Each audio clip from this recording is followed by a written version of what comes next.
The Tragedy of Macbeth by William Shakespeare.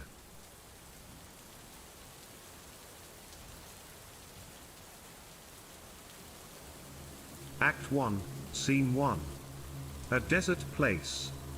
The three witches conspire to meet after the battle and confront Macbeth. When shall we three meet again?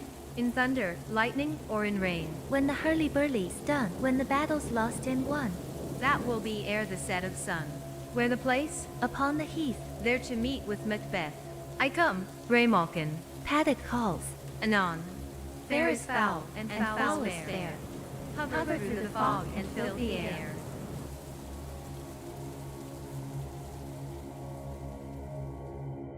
Act 1, Scene 2.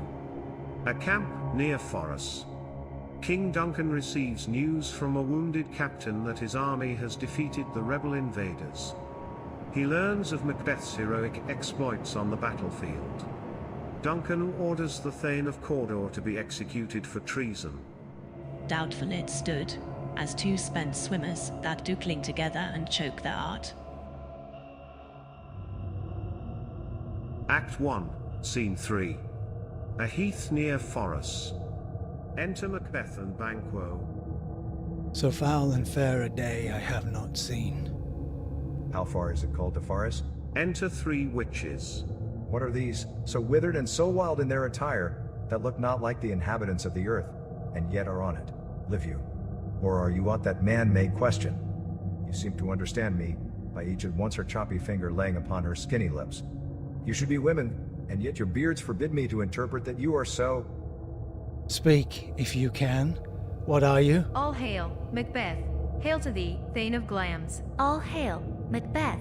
Hail to thee, Thane of Cawdor. All hail, Macbeth. Thou shalt be king hereafter. Good sir, why do you start, and seem to fear things that do sound so fair? In the name of truth are ye fantastical, or that indeed, which outwardly ye show, my noble partner you greet with present grace and great prediction of noble having and of royal hope, that he seems wrapped withal. To me you speak not. If you can look into the seeds of time, and say which grain will grow and which will not, speak then to me, who neither beg nor fear your favors nor your hate. Hail, Hail, hail. Lesser than Macbeth, and greater. not so happy, yet much happier. Thou shalt get kings, though thou be none. So all hail Macbeth and Banquo. Banquo and Macbeth, all hail. Witches vanish. Stay, you imperfect speakers. Tell me more. By Sinel's death I know I'm Thane of Glamis, but how of Cawdor? The Thane of Cawdor lives, a prosperous gentleman, and to be king lies not within the prospect of belief no more than to be Cawdor. Say from whence you owe this strange intelligence, or why upon this blasted heath you stop our way with such prophetic greeting. Speak, I The earth charge hath you. bubbles as the water has, and these are of them. Whither are they vanished? Into the air, and what seemed corporal melted as breath into the wind. Were such things here as we do speak about? Or have we eaten on the insane root that takes the reason prisoner? Your children shall be kings. You shall be king. And Thane of Cawdor too, went it not so? To the selfsame tune and words. Who's here? Enter Ross and Angus. The king hath happily received, Macbeth, the news of thy success.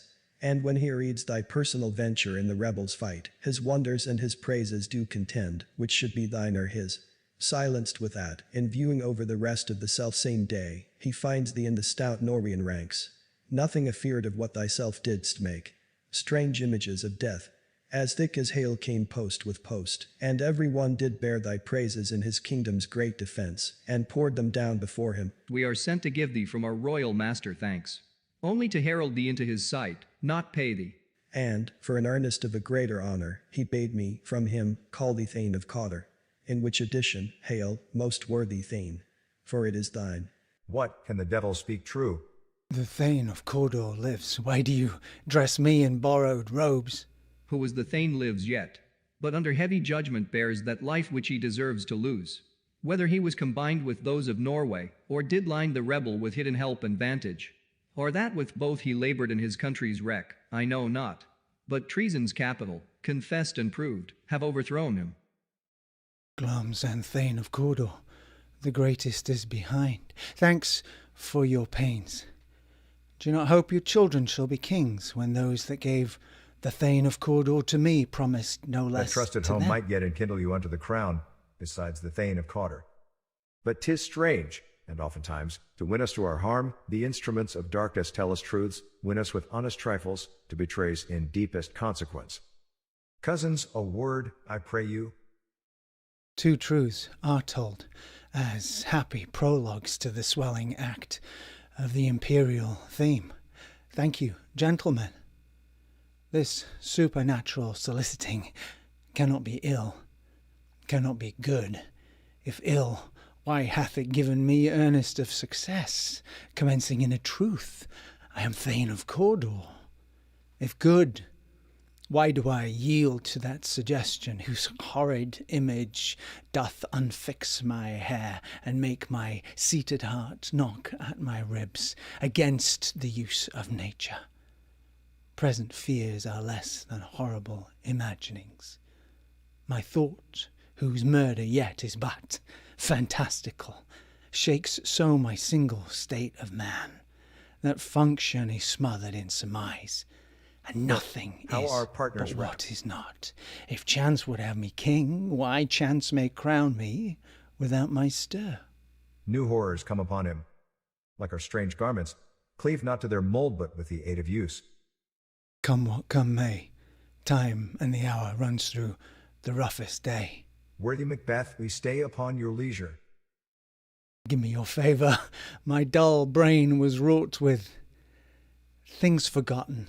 Kind gentlemen, your pains are registered, where every day I turn the leaf to read them. Let us toward the king.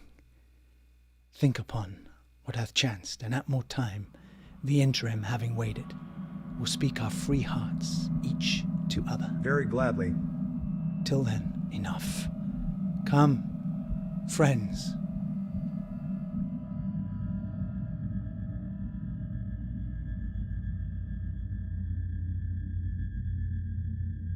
Act 1, Scene 4. Forus, the palace. O worthiest cousin, the sin of my ingratitude even now was heavy on me. Thou art so far before that swiftest wing of recompense is slow to overtake thee. Would thou hadst less deserved, that the proportion both of thanks and payment might have been mine. Only I have left to say, more is thy due than more than all can pay. The service and the loyalty I owe in doing it pays itself. Your Highness's part is to receive our duties, and our duties are to your throne and state children and servants, which do but what they should by doing everything safe toward your love and honour. Welcome hither, I have begun to plant thee, and will labour to make thee full of growing.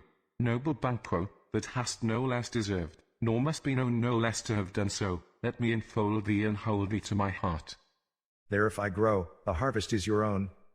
My plenteous joys, wanton in fullness, seek to hide themselves in drops of sorrow.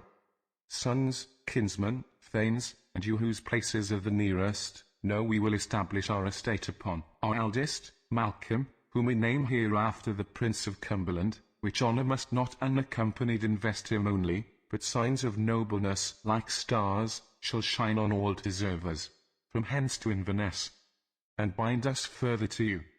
The rest is labour which is not used for you. I'll be myself the harbinger, and make joyful the hearing of my wife. With your approach, so humbly take my leave. My worthy Corder. The Prince of Cumberland. That is a step on which I must fall down, or else overleap, for in my way it lies. Stars, hide your fires. Let not light see my black and deep desires. The eye wink at the hand, yet let that be which the eye fears when it is done to see. Exit Macbeth. True, worthy Banquo, he is full so valiant. And in his commendations I am fed, it is a banquet to me. Let's after him, whose care is gone before to bid us welcome. It is a peerless kinsman.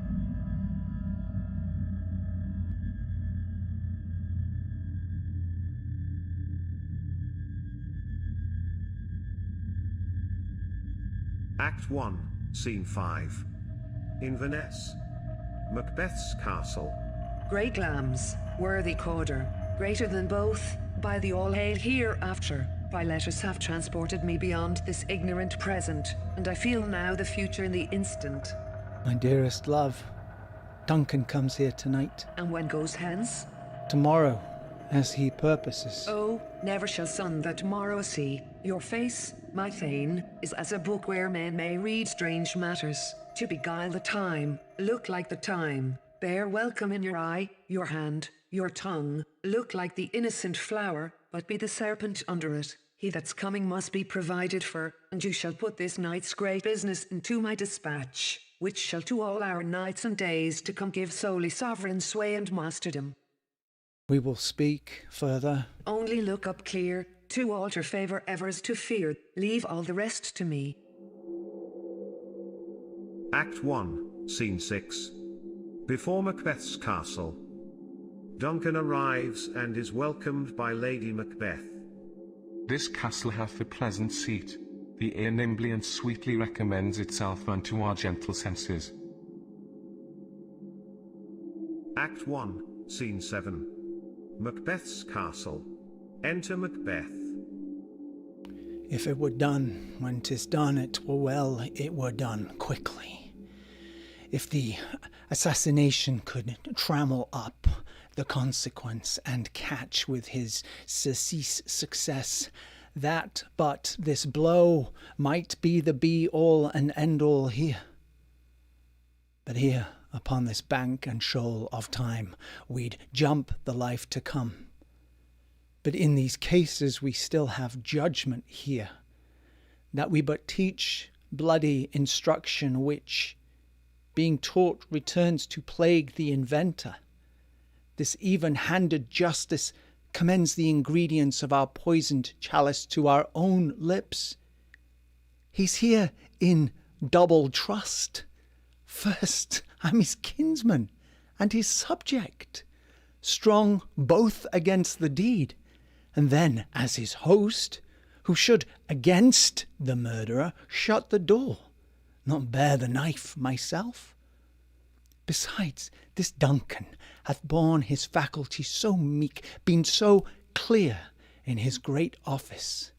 His virtues shall plead like angels, trumpet-tongued against the deep damnation of his taking off, and pity, like a naked newborn babe striding the blast, or heaven's cherubim horsed upon the sightless couriers of the air, shall blow this horrid deed in every eye, so that tears shall drown the wind. I have no spur to prick the sides of my intent, only vaulting ambition, which overleaps itself and falls on the other. Enter Lady Macbeth. Now, what news? He has almost supped. Why have you left the chamber? Hath he asked for me? No, you not, he has. We will proceed no further in this business. He hath honoured me of late, and I've bought golden opinions from all sorts of people, which would be worn now in their newest gloss, not cast aside so soon. Was the hope drunk wherein you dressed yourself? Hath it slept since, and wakes it now, to look so green and pale at what it did so freely? From this time such I account thy love. Art thou afeard to be the same in thine own act and valour as thou art in desire? Wouldst thou have that which thou esteemest the ornament of life, and live a coward in thine own esteem, letting, I dare not, wait upon, I would, like the poor cat in the adage? Prithee, peace, I dare do all that may become a man. Who dares do more is none. What beast was it then that made you break this enterprise to me, when you durst do it? Then you were a man, and to be more than what you were, you would be so much more the man. Nor time nor place did then adhere, and yet you would make both. They have made themselves, and that their fitness now does unmake you. I have given suck and know how tender it is to love the babe that milks me. I would, while it was smiling in my face, have plucked my nipple from his boneless gums, and dashed the brains out, had I so sworn as you have done to this. If we should fail. We fail, but screw your courage to the sticking place and will not fail. When Duncan is asleep, where to the rather shall his day's hard journey soundly invite him? His two chamberlains will I with wine and wassail so convince that memory, the warder of the brain, shall be a fume, and the receipt of reason a limbeck only, when in swinish sleep their drenched natures lie as in a death. What cannot you and I perform upon the unguarded Duncan? What not put upon his spongy officers, who shall bear the guilt of our great quell? Bring forth men, children only, for thy undaunted metal should compose nothing but males. Will it not be received when we've marked with blood those sleepy two of his own chamber, and used their very daggers that they have done it? Who dares receive each other, as we shall make our griefs and clamour roar upon his death? I'm settled, and bend up each corporal agent to this terrible feat. Away, and mock the time with fairest show. False face must hide what the false heart doth know.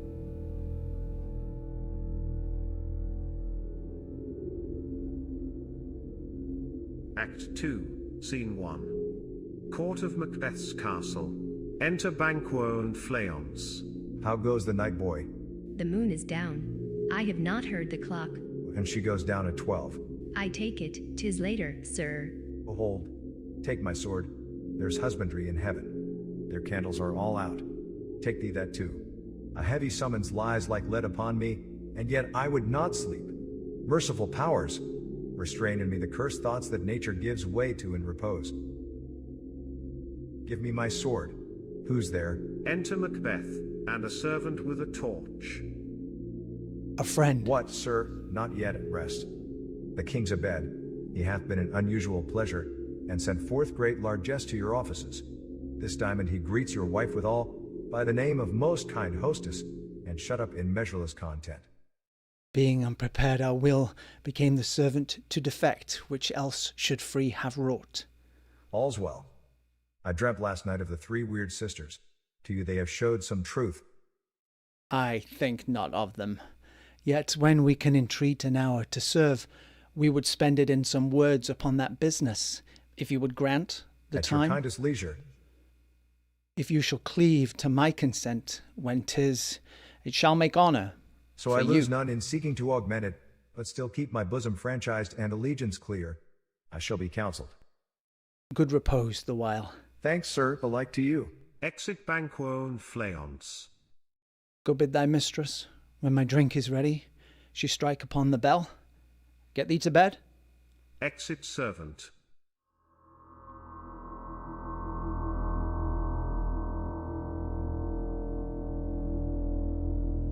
Is this a dagger, which I see before me? The handle toward my hand? Come, let me clutch thee. I have thee not, and yet I see thee still. Art thou not fatal vision, sensible to feeling as to sight? Or art thou but a dagger of the mind, a false creation proceeding from the heat oppressed brain? Thou marshalst me the way I was going, and such an instrument I am to use. Mine eyes are made the fools of the other senses, or else worth all the rest. I see thee still, and on thy blade and dungeon gouts of blood, which were not thus before. There's no such thing, it's the bloody business which informs thus to mine eyes. Now over the one-half world nature seems dead, and wicked dreams abuse the curtained sleep. Witchcraft celebrates pale Hecate's offering, and withered murder, alarmed by his sentinel, the wolf, who howls his watch thus with his stealthy pace, with Tarquin's ravishing stride, toward his design moves like a ghost. Thou sure and firm set earth, hear not my steps, which way they walk, for fear the very stones prate of my whereabouts, and take the present horror from the time which now suits with it. Whilst I threat, he lives. Words to the heat of deeds, to cold breath gives. I go, and it is done. The bell invites me. Hear it not, Duncan, for it is a knell that summons thee to heaven or to hell.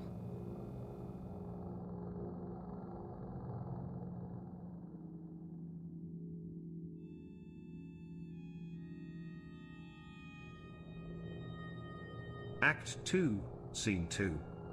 The court of Macbeth's castle. Enter Lady Macbeth. That which hath made them drunk hath made me bold. What hath quenched them hath given me fire. Hark, peace. It was the owl that shrieked, the fatal bellman, which gives the sternest good night. He is about it, the doors are open, and the surfeited grooms do mock their charge with snores. I have drugged their possets, that death and nature do contend about them, whether they live or die. Who's there? What? Oh. Alack, I am afraid they have awaked, and 'tis not done. The attempt and not the deed confounds us. Hark, I laid their daggers ready, he could not miss them. Had he not resembled my father as he slept, I had done it. Enter Macbeth. My husband. I've done the deed. Did thou not I hear heard the a owl noise? scream and the crickets cry. Did not you speak? When? Now. As I descended. I. Hark, who lies in the second Donald chamber? Bain. This is a sorry sight. A foolish thought, to say a sorry sight. There's one did laugh in his sleep, and one cried murder, that they did wake each other. I stood and heard them, but they did say their prayers and address them again to There are sleep. two lodged together. One cried, God bless us, and Amen the other, as they had seen me with these hangman's hands, listening their fear. I could not say Amen when they did say, God bless Consider us. it not so deeply. But wherefore could I not pronounce Amen? I had most need of blessing, and Amen stuck in my throat. These deeds must not be thought after these ways, so it will make us mad. Methought I heard a voice cry, Sleep no more, Macbeth does murder sleep. The innocent sleep. Sleep that knits up the ravelled sleeve of care. The death of each day's life. Sore labour's bath. Balm of hurt minds. Great nature's second course, chief nourisher in life's feast. What do you mean? Still it cried, Sleep no more to all the house. Glamis hath murdered sleep. Therefore Cawdor shall sleep no more. Macbeth shall sleep no more. Who was it that thus cried? Why, worthy Thane, you do unbend your noble strength to think so brainsically of things. Go get some water, and wash this filthy witness from your hand. Why did you bring these daggers from the place? They must lie there. Go carry them, and smear the sleepy grooms with blood. I'll go no more. I am afraid to think what I have done. Look on it again, I dare not. Infirm of purpose, give me the daggers. The sleeping and the dead are but as pictures. 'Tis the eye of childhood that fears a painted devil. If he do bleed, I'll gild the faces of the grooms with Al, for it must seem their guilt. Exit Lady Macbeth. Whence is that knocking? How is it with me when every noise appalls me? What hands I hear? They pluck out mine eyes. Will all great Neptune's ocean wash this blood clean from my hands? No, this my hands will rather the multitudinous seas incarnadine, making the green one red. Re-enter Lady Macbeth. My hands are of your colour, but I shame to wear a heart so white. I hear a knocking at the south entry. Retire we to our chamber. A little water clears us of this deed. How easy is it then? Your constancy hath left you unattended. Hark, more knocking. Get on your nightgown, lest occasion call us, and show us to be watchers. Be not lost so poorly in your thoughts. To know my deed, 'twere best not know myself. Wake Duncan with thy knocking, I would. Thou couldst.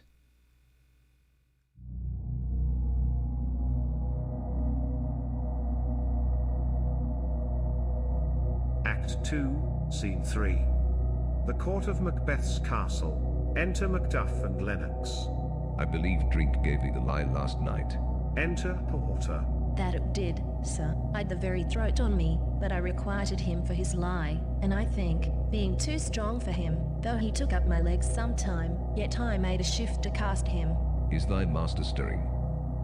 Enter Macbeth. Our knocking has awakened him. Here he comes. Good morrow, noble sir. Is the king stirring, worthy Thane? Not yet. He did command me to call timely on him. I have almost slipped the hour. I'll bring you to him. I know this is a joyful trouble to you, but yet is one. The labour we delight in, physics, pain, this is the door. I'll make so bold to call, for 'tis my limited service. Exit Macduff. Goes the king hence today? He does, he did appoint. The night has been unruly, where we lay, our chimneys were blown down, and, as they say, lamentings heard in the air, strange screams of death, and prophesying with accents terrible of dire combustion and confused events. New hatched to the woeful time, the obscure bird clamored the livelong night. Some say, the earth was feverous and did shake. 'Twas a rough night. My young remembrance cannot parallel a fellow to it. Re-enter Macduff. Oh horror, horror, horror, tongue nor heart cannot conceive nor name thee. What's the matter? What's the matter? Confusion now hath made his masterpiece. Most sacrilegious murder hath broke open the Lord's anointed temple, and stole thence the life of the building. What's that you say? The life? Mean you his majesty? Approach the chamber, and destroy your sight with a new gorgon. Do not bid me speak, see, and then speak yourselves. Exit Macbeth and Lennox. Awake, awake, ring the alarm bell. Murder and treason, Banquo and Dunalbane. Malcolm, awake. Shake off this downy sleep, death's counterfeit, and look on death itself. Up, up, and see the great doom's image. Malcolm, Banquo, as from your graves rise up, and walk like sprites, to countenance this horror. Ring the bell. Enter Lady Macbeth. What's the business, that such a hideous trumpet calls to parley the sleepers of the house? Speak, speak. O gentle lady, 'tis not for you to hear what I can speak. The repetition in a woman's ear would murder as it fell. Enter Banquo. O Banquo, Banquo, our royal master's murdered. Woe, alas, what, in our house? Too cruel anywhere. Dear Duff, I prithee, contradict thyself, and say it is not so. Re-enter Macbeth and Lennox, with Ross. Had I but died an hour before this chance, I'd have lived a blessed time. But from this instant there is nothing serious in mortality. All is but toys. Renown and grace is dead. The wine of life is drawn, and the mere lees is left this vault to brag Enter of. Malcolm and Donalbane. What is amiss? You are, but do not know it. The spring, the head, the fountain of your blood is stopped. The very source of it is stopped. Your royal father's murdered. Oh, by whom? Those of his chamber, as it seemed, had done it. Their hands and faces were embadged with blood. So were their daggers, which unwiped we found upon their pillows. They stared, and were distracted. No man's life was to be trusted with them. Oh, yet I do repent me of my fury that I did kill them. Wherefore did you so? Who could be wise, amazed, temperate and furious, loyal and neutral in a moment? No man. The expedition of my violent love outrun the pauser, reason. Here lay Duncan, his silver skin laced with his golden blood. His gashed stabs looked like a breach in nature for ruin's wasteful entrance. There the murderers, steeped in the colours of their trade, their daggers unmannily breached with gore. Who could refrain that had a heart to love, and in that heart the courage to make its love known? Help me hence, ho. Look to the lady. Why do we hold our tongues, that most may claim this argument for ours? What should be spoken here, where our fate, hidden in augur hole, may rush and seize us let's away. Our tears are not yet brewed, nor our strong sorrow upon the foot of motion. Look to the lady. Lady Macbeth is carried out. And when we have our naked frailties hid, that suffer in exposure, let us meet, and question this most bloody piece of work, to know it further. Fears and scruples shake us, in the great hand of God I stand, and thence against the undivulged pretense I fight, of treasonous malice. And so do I. So all. Let's briefly put on manly readiness, and meet in the hall Well together. contended. Exit all but Malcolm and Donalbain. What will you do? Let's not consort with them. To show an end that sorrow is an office which the false man does easy. I'll to England. To Ireland, aye. Our separated fortune shall keep us both the safer. Where we are, there's daggers in men's smiles. The nearer in blood, the nearer bloody. This murderous shaft that's shot hath not yet lighted, and our safest way is to avoid the aim. Therefore, to horse.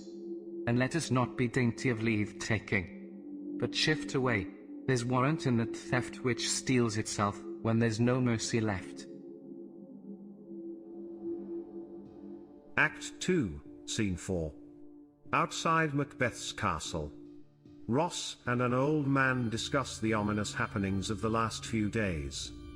Macduff greets them with news that Macbeth has been named king.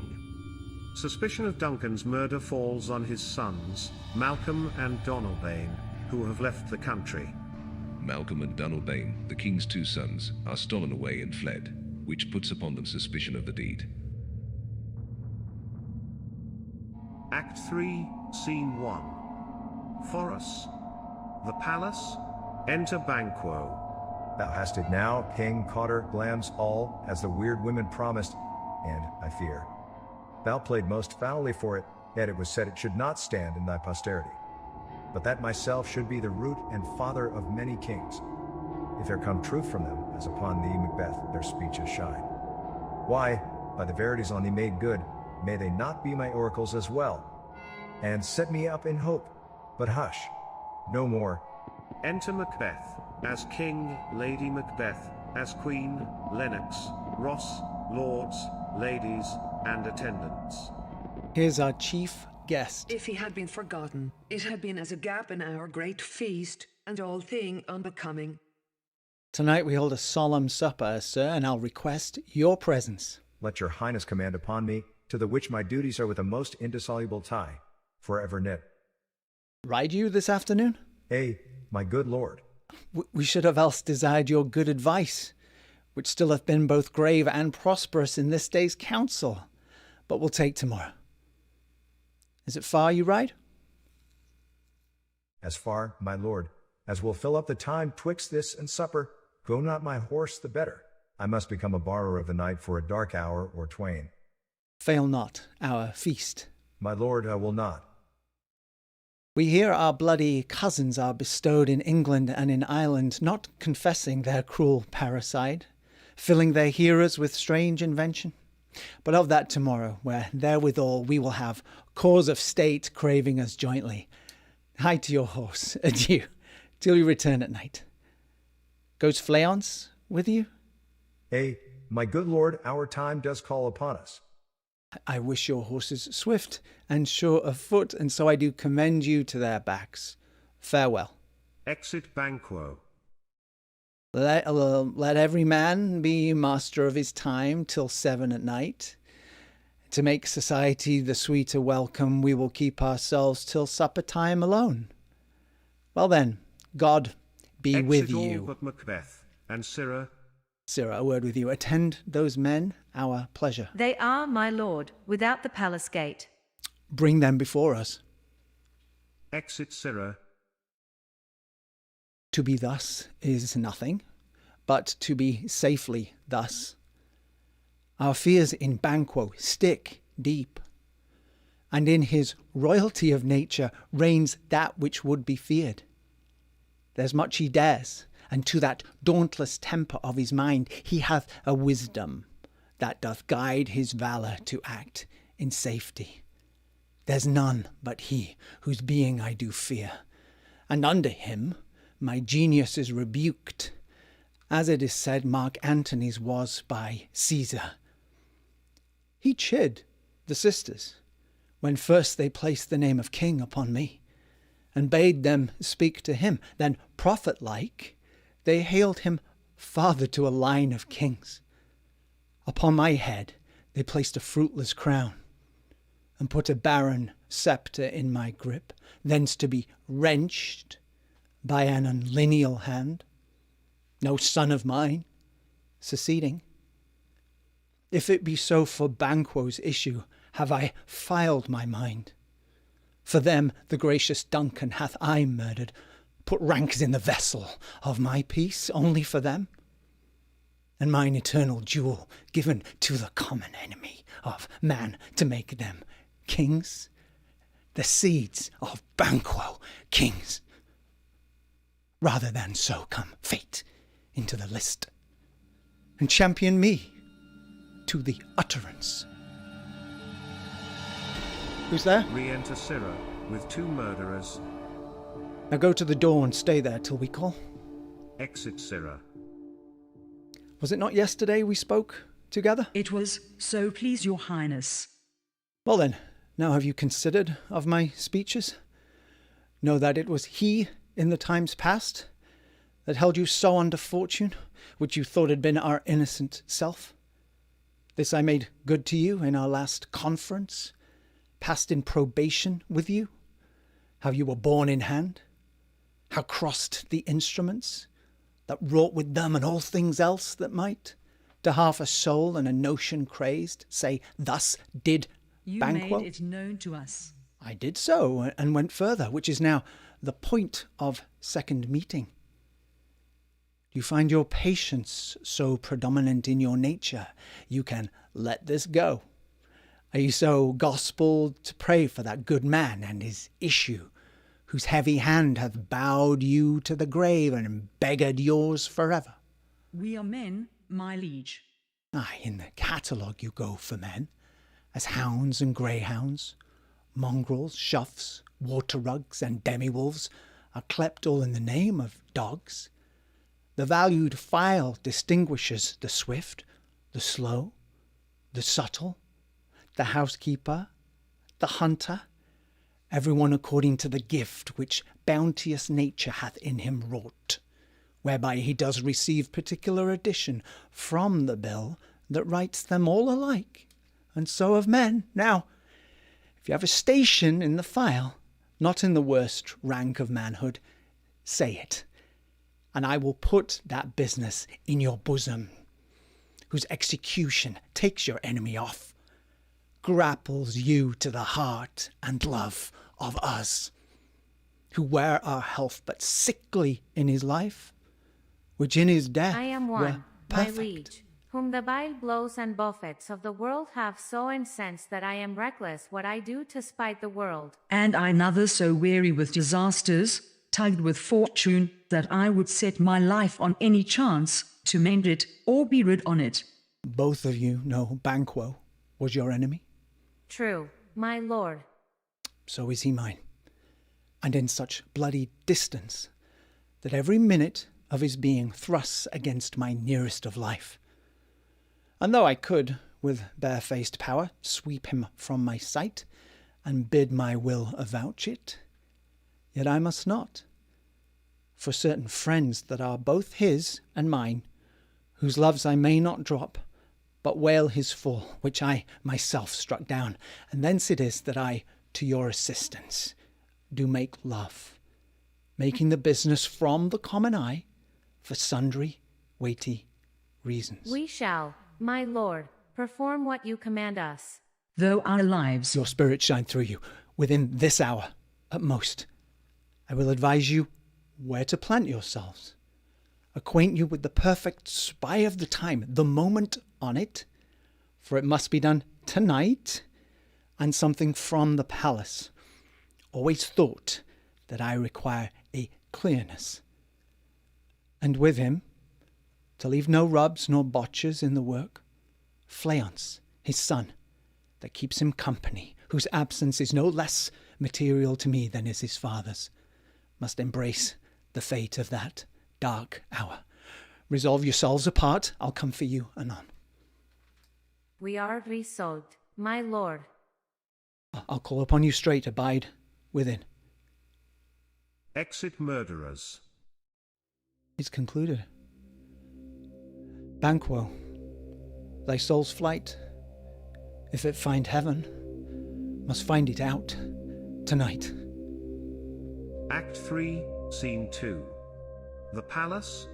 Enter Lady Macbeth and a servant. Is Banquo gone from court? Madam, but returns again tonight. Say to the king, I would attend his leisure for a few words. Madam, I will. Exit servant. Noughts had, all spent, where our desire is got without content, 'tis safer to be that which we destroy than by destruction dwell in doubtful joy. Enter Macbeth. How now, my lord, why do you keep alone, of sorriest fancies your companions making, using those thoughts which should indeed have died with them they think on? Things without all remedy should be without regard. What's done is done. Oh, we've scorched. The snake, not killed it, should close and be herself, whilst our poor malice remains in danger of her former tooth. But let the frame of things disjoint. Both the worlds suffer ere we will eat our meal in fear, and sleep in the affliction of that terrible dream that shakes us nightly. Better be with the dead, whom we to gain our peace have sent to peace, than on the torture of the mind to lie in restless ecstasy. Duncan is in his grave. After life's fitful fever, he sleeps well. Treason has done his worst. No steel, no poison, malice domestic, foreign levy, nothing can touch him further. Come on, gentle my lord, sleek over your rugged looks. Be bright and jovial among your guests tonight. So shall I, love, and so I pray be you. Let your remembrance apply to Banquo. Present him eminence both with eye and tongue, unsafe the while, that we must lave our honours in these flattering streams, and make our faces vizards to our hearts, disguising what they are. You must leave this. Oh, full of scorpions is my mind, dear wife. Thou know'st that Banquo and his flaons But in them lives. nature's copy's not a turn. Does comfort yet thee are assailable? Then be thou jocund. Ere the bat hath flown his cloistered flight, ere to black Hecate summons the shard-born beetle, with his drowsy hums hath rung night's yawning peal, there shall be done a deed of dreadful note. What's to be done? Be innocent of the knowledge, dearest Chuck, till thou applaudst the deed. Come, sealing night, scarf up the tender eye of pitiful day, and with thy bloody and invisible hand cancel and tear to pieces that great bond which keeps me pale. Light thickens, and the crow makes wing to the rooky wood. Good things of day begin to droop and drowse, while night's black agents to their praise do rouse. Thou marvelst at my words, but hold thee still. Things bad begun make strong themselves by ill. So, prithee, go with me.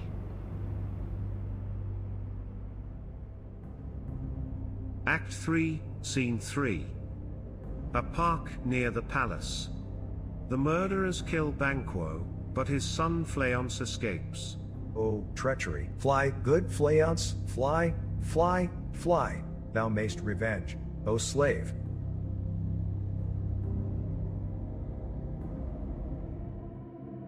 Act 3, Scene 4. A hall in the palace. A banquet prepared. Enter Macbeth, Lady Macbeth, Ross, Lennox, lords, and attendants. You know your own degrees. Sit down, at first and last, the hearty welcome. Thanks to your majesty.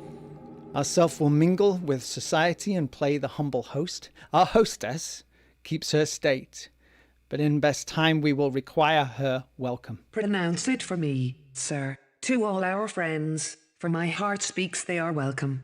See, they encounter thee with heart's thanks. Both sides are even. Here, I'll sit in thy midst, be large in mirth. Anon we will drink a measure, the table round. First murderer appears at the door. There's blood upon thy face. 'Tis Banquo's then. 'Tis better thee without than he within. Is he dispatched? My lord, his throat is cut, that I did for him. Thou art the best of the cutthroats. Yet good is he that did the like for Fleance. If thou didst it, thou art the non-Perel. Most royal sir, Fleance is escaped. Then comes my fit again. Idle's been perfect, as whole as the marble, as founded as the rock, as broad and general as the casing air. But now I'm cabined, cribbed, confined, bound into saucy doubts and fears. But Banquo is safe. My good lord, safe in a ditch he bides, with 20 trenched gashes on his head, the least a death to nature. Thanks for that. There the grown serpent lies, the worm that's fled, hath nature that in time will venom breed. No teeth for the present. Get thee gone. Tomorrow we'll hear ourselves again. Exit murderer. My royal lord, you do not give the cheer. The feast is sold that is not often vouched. While 'tis a making, 'tis given with welcome. To feed were best at home. From thence a sauce to meat as ceremony. Meeting were bare without it. Sweet remembrance, sir. Now, good digestion, weight on appetite, and health on both. May it please your highness sit. Here had we now our country's honour roofed with the graced person of our Banquo present, who, may I rather, challenge for unkindness than pity for mischance. The ghost of Banquo enters, and sits in Macbeth's place. His absence, sir, lays blame upon his promise. Please it your highness to grace us with your royal company. The table's Here is full. a place reserved, sir.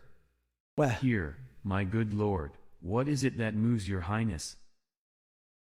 Which of you have done my this? good lord? Thou canst not say I did it. Never shake thy gory locks Gentlemen, at me. rise. His highness is not well. Sit, worthy friends. My lord is often thus, and hath been from his youth. Pray you, keep seat. The fit is momentary. Upon a thought he will again be well. If much you note him, you shall offend him and extend his passion. Feed and regard him not. Are you a man? Aye, and a bold one, that dare look on that which might appall the devil. Oh, proper stuff. This is the very painting of your fear. This is the air-drawn dagger which, you said, led you to Duncan. Oh, these flaws and starts, impostors to true fear, would well become a woman's story at a winter's fire, authorized by her grandam. Shame itself. Why do you make such faces? When all's done, you look but on a stool. Prithee, see, there, behold, look. Lo, how say you? Why, what care I? If thou canst nod, speak too. If charnel houses and our graves must send those that we bury back, our monuments shall be the moors of kites. The ghost of Banquo vanishes. What? Quite unmanned in folly. As I stand here, I saw it. Fie, for shame. Blood hath been shed ere now, in the olden times, ere humane statute purged the gentle wheel, aye, and since too murders have been performed too terrible for the ear. The time has been when the brains were out, the man would die, and there an end. But now they rise again, with 20 mortal murders on their crowns, and pushers from our stools. This is more strange than such a murder is. My worthy lord, your noble friends do lack you. I do forget. Do not muse at me, my most worthy friends. I have a strange infirmity, which is nothing to those that know me. Come, love and health to all. Then I'll sit down. Give me some wine. Fill full. Re-enter the ghost of Banquo. I drink to the general joy of the whole table, and to our dear friend Banquo. Would he were here. To all and all we thirst. To all and all. Our duties and the pledge. Avaunt. Quit my sight. Let the earth hide thee. Thy bones are marrowless, thy blood is cold. Thou hast no speculation in those eyes which thou dost Think glare of this, with. it appears, but as a thing of custom, 'tis no other, only it spoils the pleasure of the time. What man dare? I dare. Approach thou like the rugged Russian bear, the armed rhinoceros or Hyrcan tiger. Take any shape but that, and my firm nerves will never tremble. Or be alive again, and dare me to the desert with thy sword? If trembling I inhabit then, protest me the baby of a girl. Hence, horrible shadow, unreal, The ghost mockery, of Banquo hence. vanishes. What so being gone, I am a man. Again? Pray have you, spaced the sit mirth, still. broke the good meeting with most admired disorder. Can such things be, that overcome us like a summer's cloud without our special wonder? You make me strange, even to the disposition that I owe, when now I think you can behold such sights, and keep the natural ruby of your cheeks, when mine is blanched with fear. What sights, my lord? I pray you, speak not. He grows worse and worse. Question enrages him. At once, good night. Stand not upon the order of your going, but go at once. Good night, and better health attend his majesty. A kind good night to all. Exit all but Macbeth and Lady Macbeth. It will have blood, they say. Blood will have blood. Stones have been known to move, and trees to speak. Augurs and understood relations have by maggot, pies, and choughs and rooks brought forth the secretest man of blood. What is the Almost night? at odds with morning. Which is which? How sayest thou that Macduff denies his person at our great bidding? Did you send to him, sir? I heard it. By the way, but I will send. There's not a one of them that in his house a servant I keep feed. I will tomorrow to the weird sisters. More shall they speak, for now I am bent to know. By the worst means the worst, for mine own good all causes shall give way. I am in blood, stepped in so far that should I wade no more, returning were as tedious as go over. Strange things I have in head that will to hand, which must You be lack the acted season of all ere they may natures. be scanned. Sleep. Come, will to sleep. My strange and self-abuse is the initiate fear that wants hard use. We are yet but young, indeed. Act 3, Scene 5. A heath. Head which Hecate scolds her 3 underlings for meddling with Macbeth without consulting her, but announces she will take over as supervisor of the mischief. Have I not reason, beldams as you are, saucy and overbold? How did you dare to trade, and traffic with Macbeth in riddles and affairs of death? And I, the mistress of your charms, the close contriver of all harms, was never called to bear my part, or show the glory of our art.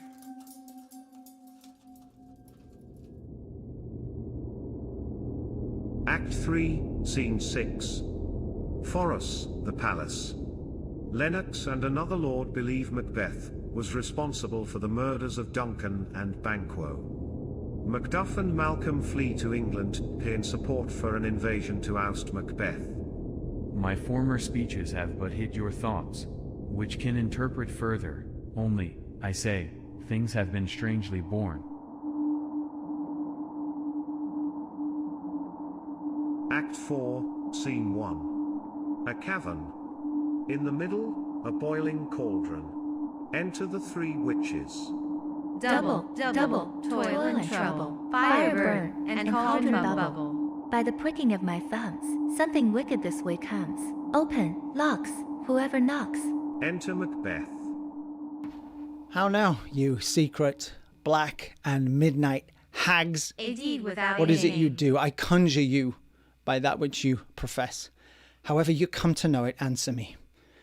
Though you untie the winds and let them fight against the churches, though the yeasty waves confound and swallow navigation up, though bladed corn be lodged and trees blown down, though castles topple on their warders' heads, though palaces and pyramids do slope their heads to their foundations, though the treasure of nature's germans tumble all together, even till destruction sicken, answer me to what I ask you.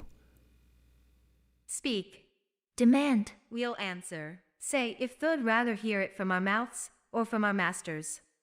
Call them, let me see them. Pour in sow's blood that hath eaten her 9 pharaoh, grease that's sweatin' from the murderer's gibbet. Throw into the flame.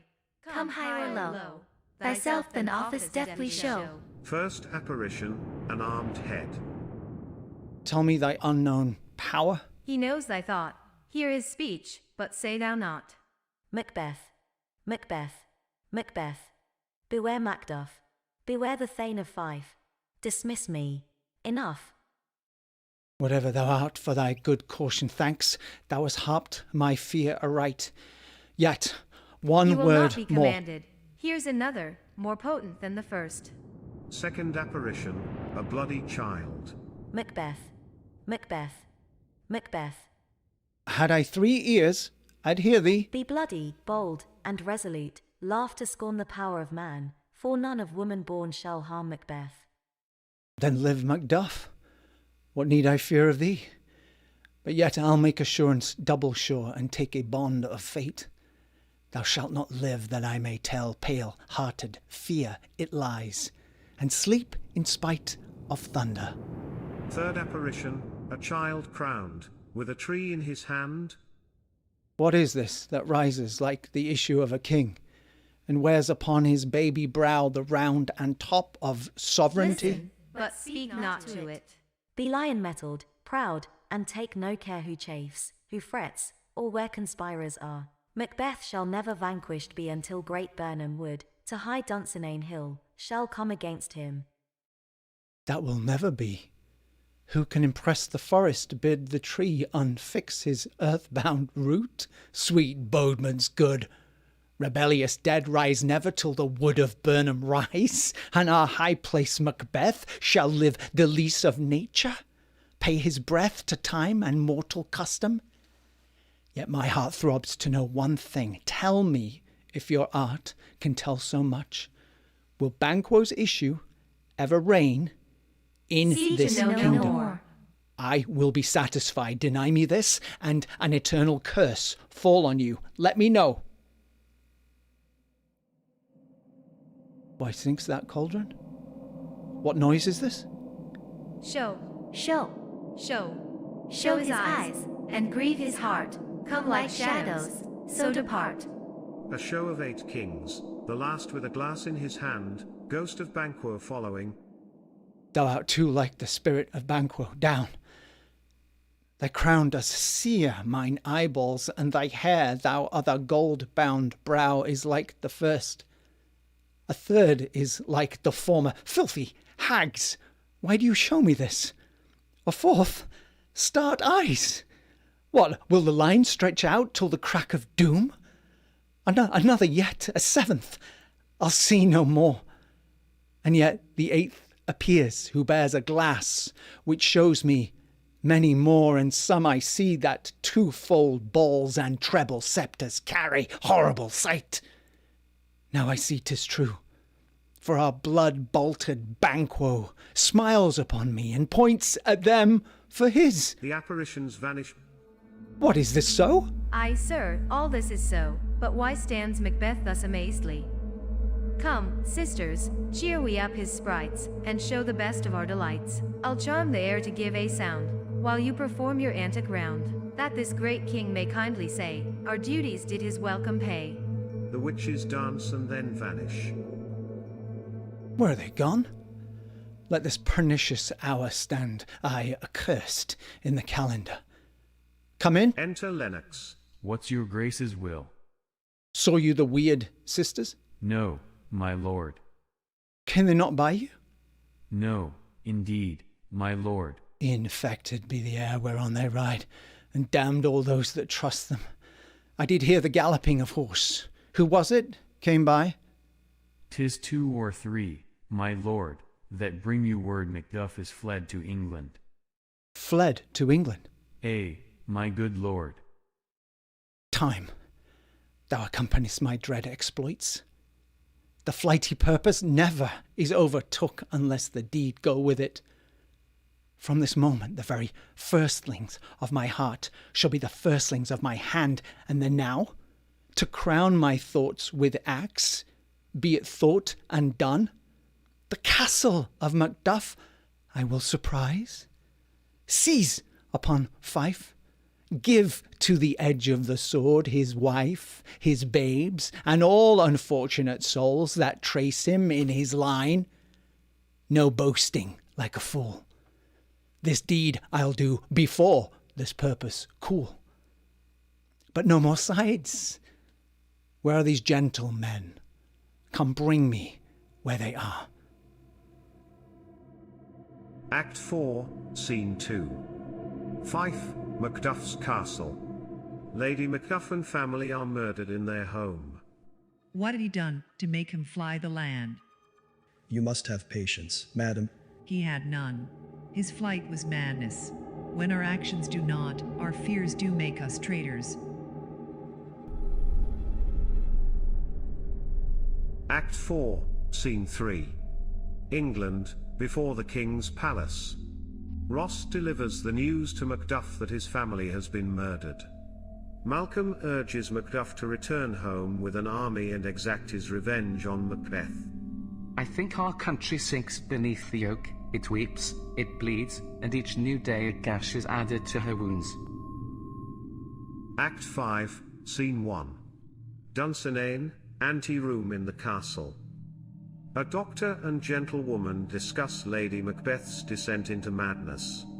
Whilst sleepwalking, Lady Macbeth attempts to wash imaginary blood from her hands.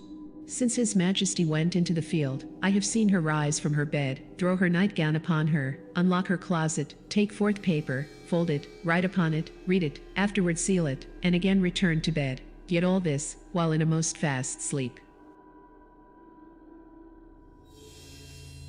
Act 5, Scene 2. The country near Dunsinane. The invading troops gather outside Macbeth's stronghold, and make plans for their attack. Great Dunsinane he strongly fortifies. Some say he's mad. Others that lesser hate him do call it valiant fury. But, for certain, he cannot buckle his distempered cause within the belt of rule.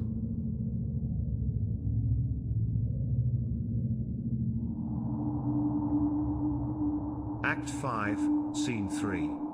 Dunsinane, a room in the castle. Enter Macbeth, doctor, and attendants. Bring me no more reports. Let them fly all. Till Birnam Wood removed to Dunsinane, I cannot taint with fear. What's the boy Malcolm? Was he not born of woman? The spirits that know all mortal consequences have pronounced me thus. Fear not, Macbeth. No man that's born of woman will ever have power upon thee. Then fly, false thanes, and mingle with the English epicures. The mind I sway by and the heart I bear shall never sag with doubt, nor Enter shake a servant. with fear. The devil damn thee black, thou cream-faced loon. Where got'st thou that goose? Look. There is 10,000. Geese, villain? Soldiers, sir. Go prick thy face and overread thy fear, thou lily-livered boy. What soldiers? Patch! Death of thy soul, those linen cheeks of thine are counsellors to fear. What The English soldiers, force, whey-face? so please you. Take thy face hence. Exit servant. Satan, I am sick at heart when I behold Satan, I say. This push will cheer me ever or deceit me now. I've lived long enough. My way of life is fallen into the sere, the yellow leaf and that which would accompany old age as honour, love, obedience, troops of friends I must not look to have, but in their stead curses, not loud, but deep, mouth, honour, breath, which the poor heart Enter would Satan. fain deny. What is your and gracious dare pleasure? not. What news more? All is confirmed, my lord, which was reported.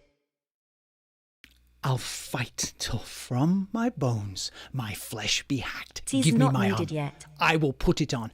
Send out more horses. Scur the country round. Hang those that talk of fear. How does your patient, doctor? Not so sick, my lord, as she is troubled with thick coming fancies, that keep her from her rest. Cure her of that? Canst thou not minister to a mind diseased? Pluck from the memory a rooted sorrow? Raise out the written troubles of the brain, and with some sweet, oblivious antidote cleanse the stuffed bosom of that perilous stuff which weighs upon the heart? Therein the patient must minister to himself. Throw physic to the dogs, I'll none of it. Come, put on my armour, give me my staff. Satan, send out. Doctor, the thanes, fly from me. Come, sir, dispatch, if thou couldst, doctor. Cast the water of my land, find her disease, and purge it to a sound and pristine health. I would applaud thee to the very echo that should applaud, I say. Pull it off. What rhubarb, senna, or what purgative drug would scour these English hence? Heardst thou of them? Aye, my good lord. Your royal preparation makes us hear something. Bring it after me. I will not be afraid of death and bane till Burnham Forest come to Dunsinane. Exit Macbeth. Were I from Dunsinane away and clear, prophet again should hardly draw me here.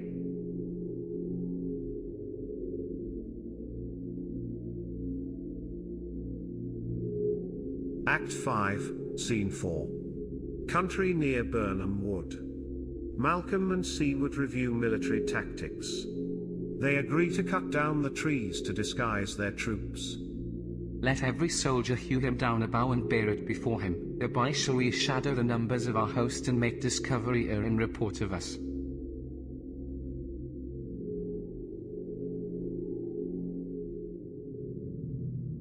Act 5, Scene 5. Dunsinane, within the castle.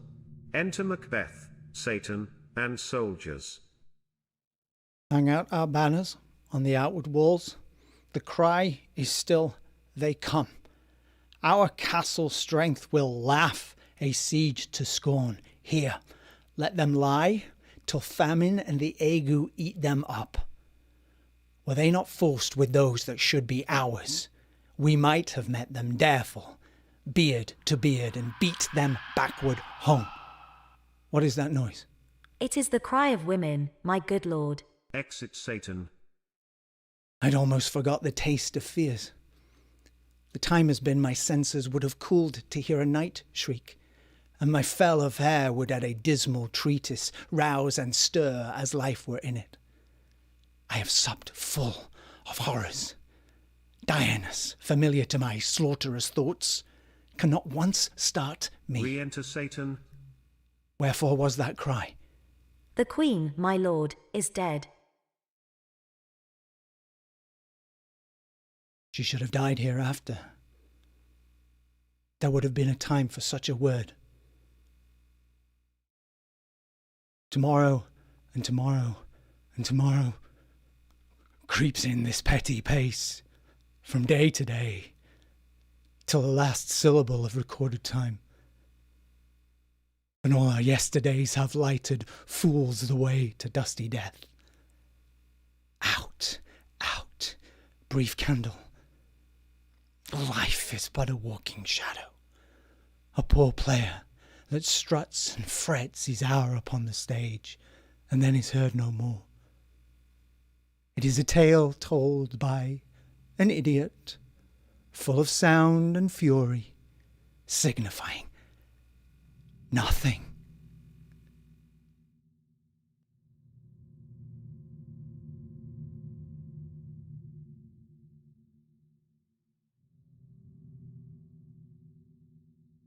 Enter a messenger.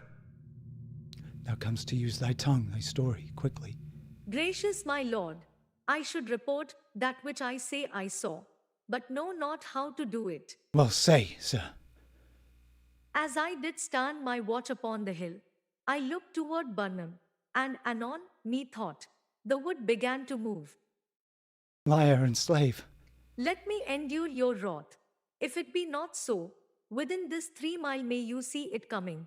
I say, a moving grove. If thou speakest false, upon the first tree shall they hang alive till famine cling thee.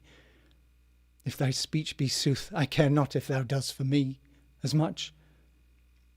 I pull in resolution, and begin to doubt the equivocation of the fiend that lies like truth.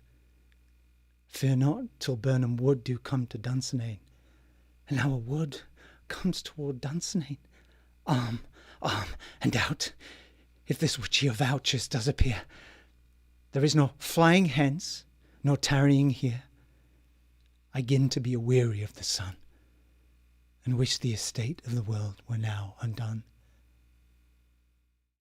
Ring the alarm bell, blow wind, come rack. At least we'll die with harness on our back.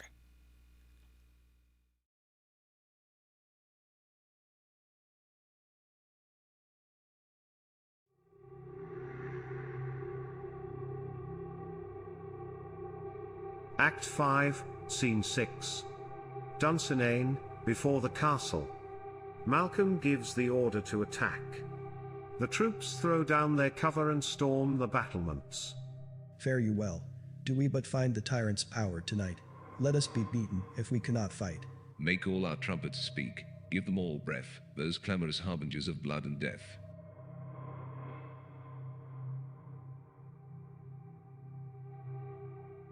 Act 5. Scene 7. Another part of the field. Enter Macbeth. They have tied me to a stake. I cannot fly, but bear-like I must fight the course. What's he that was not born of woman? Such a one I am to fear, or none. Enter young Seaward. What is thy name? Thou to be afraid to hear it. No, though thou callest thyself a hotter name than any is in hell. My name's Macbeth. The devil himself could not pronounce a title more hateful to mine ear. No more fearful. Thou liest, abhorred tyrant, with my sword I'll prove the lie thou speakest. They fight and young Seaward is slain. Thou wast born of woman, but swords I smile at, weapons laugh to scorn, brandished by man, that's of a woman born. Exit Macbeth. Enter Macduff. That way the noise is. Tyrant, show thy face. If thou beest slain, and with no stroke of mine, my wife and children's ghosts will haunt me still. I cannot strike at wretched kerns, whose arms are high to bear their staves. Either thou, Macbeth, or else my sword with an unbattered edge I sheathe again undeeded. There thou shouldst be. By this great clatter, one of greatest note seems bruited. Let me find him, fortune, and more I beg not. Exit Macduff. Act 5, Scene 8. Another part of the field. Enter Macbeth. Why, should I play the Roman fool and die on my own sword? Whilst I see lives the gashes do better upon them. Enter Macduff. Turn, hellhound, turn. Of all men else I have avoided thee, but get thee back. My soul is too much charged with the blood of thine already. I have no words. My voice is in my sword. Thou bloodier villain, than terms can give thee out. Thou loosest labour. As easy mayest thou the entrenchant air with thy keen sword impress as make me bleed. Let fall thy blade on vulnerable crests. I bear a charmed life, which must not yield to one of woman born. Spare thy charm, and let the angel whom thou still hast served tell thee, Macduff was from his mother's womb untimely ripped. Accursed be that tongue that tells me so, for it hath cowed my better part of man. And be these juggling fiends no more believed, that palter with us in a double sense, that keep the word of promise to our ear and break it to our hope. I'll not fight with thee. Then yield thee, coward, and live to be the show and gaze of the time. We'll have thee, as our rarer monsters are, painted on a pole, and under it, here may you see the tyrant. I will not yield to kiss the ground before young Malcolm's feet, and to be baited with the rabble's curse. Though Birnam Wood be come to Dunsinane, and thou opposed, being of no woman born, yet I will try the last. Before my body I throw my warlike shield. Lay on, Macduff, and damned be him that first cries, hold, enough.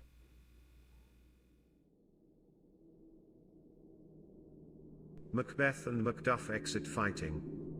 Enter Malcolm, Seward, Ross, the other thanes, and soldiers. Re-enter Macduff, with Macbeth's head. Hail, King, for so thou art. Behold where stands the usurper's cursed head. The time is free.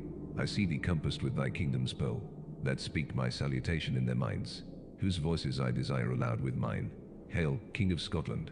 Hail, King of Scotland.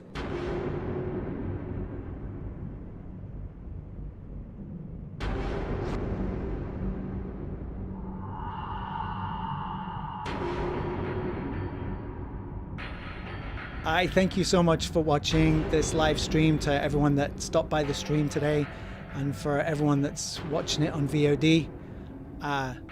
It's Sunday afternoon. I hope you have a great week. Thanks again, and